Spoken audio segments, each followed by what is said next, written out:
Good morning. I am Anil Agarwal, former Chief Manager, Punjab National Bank. So, day before yesterday, there was a news item that CET will be in place by March 22.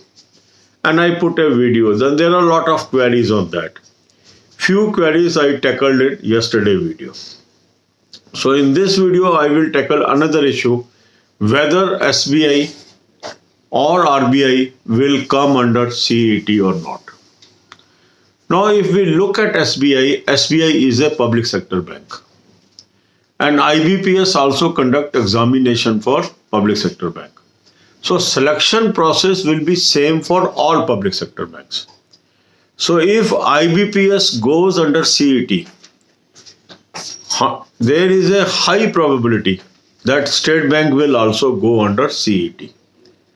Although they have mentioned IBPS, Railway Recruitment Board, and SSC will come under CET. But it is an indirect implication because SBI examination is also conducted by IBPS. Because selection process cannot be different for State Bank and other public sector banks. So my own assumption is, although they have not announced anything, that SBI will also go under CET if CET is implemented on other public sector banks, because they will not have two set of selection process, one for SBI, one for other public sector banks. As on date, all the criteria are similar, whether it is SBI or whether it is other public sector banks. Now, as far as RBI is concerned, RBI is a different organization. They may opt for CET pattern, they may remain out of CET pattern. So that will only be known when the complete notification will come. So till such time, we don't have any clarity on RBI. Similarly, we don't have any clarity on LIC or GIC or non-insurance companies examination, because they have not used the word insurance. But if CET is implemented, and if candidates are available with scores, they may also be tempted to opt for it. So it cannot be even ruled out. But whether they will come under this or not, that will only be known when the complete comprehensive guidelines will be over. So we should be ready for both.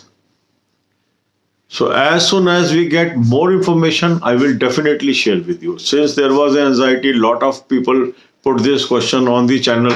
So I am making this video just to give my thought. My thought is, if IBPS will go under CET, there is very high probability SBI will also go under CET, because the recruitment rules will be similar whether it is SBI or it is other public sector banks, because Ministry of Finance issues same set of rules for recruitment for public sector banks. As far as RBI is concerned, that is separate. Those rules are not applicable on RBI. Similarly, those rules are not applicable on insurance companies. So they may have their different pattern of recruitment, or they may also opt CET, because CET will be a convenient pattern for recruiters. It may be inconvenient or may be convenient for candidates. But as far as recruiter is concerned, it shortens their process of selection. So more and more employers will be tempted to go for CET if it is implemented flawless. Now it depends upon how effectively that is implemented. Okay, so as soon as we get more information, I will share with you. God bless you all.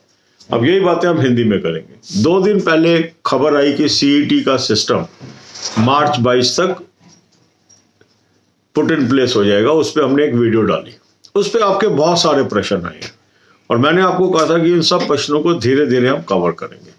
कल मैंने एक video में कुछ बातें cover की. एक question बार बार लोगों के दिमाग में परेशानी पैदा कर रहा है, वो है कि क्या स्टेट बैंक, क्या रिजर्व बैंक भी इसके अंतर्गत आएगा. पहली चीज आप ये समझ लीजिए कि जो गाइडलाइंस हैं सिलेक्शन प्रोसेस की, वो सिमिलर है पब्लिक सेक्टर बैंक्स के लिए. तो अगर आईबीपीएस सीईटी के अंतर्गत जाता है, वही गाइडलाइंस एसबीआई पे लागू होनी है. तो मेरा अपना मानना यह है कि अगर IBPS CET के अंतर्गत जाता है तो SBI का भी प्रोसीजर सेम ही रहेगा, जिसकी बहुत बड़ी संभावना है। अब क्योंकि स्पेसिफिक वर्ड उन्होंने SBI यूज नहीं किया तो काफी लोग स्पेकुलेट कर रहे हैं कि ये आएगा कि नहीं आएगा इसके अंतर्गत, क्योंकि वहां शब्द यूज हुआ है IBPS, regional railway recruitment board और SSC।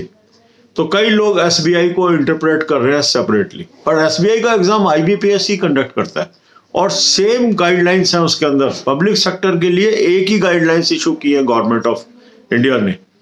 तो अगर IBPS CET के अंतर्गत जाता है तो पूरी संभावना है स्टेट बैंक का पैटर्न सिमिलर होगा, अलग नहीं होगा। एग्जाम वो अलग कंडक्ट कराते हैं, वो अलग बात है, पर पैटर्न उनका वही है।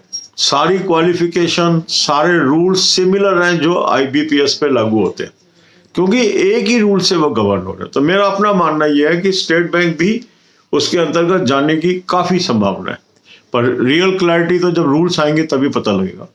RBI अलग हो सकता है क्योंकि RBI पे वो रूल लागू नहीं होते। इसी तरह LIC अलग हो सकता है, इसी तरह GIC अलग हो सकता है, इसी तरह जो नॉन लाइफ इंश्योरेंस कंपनीज हैं उनका अलग हो सकता है।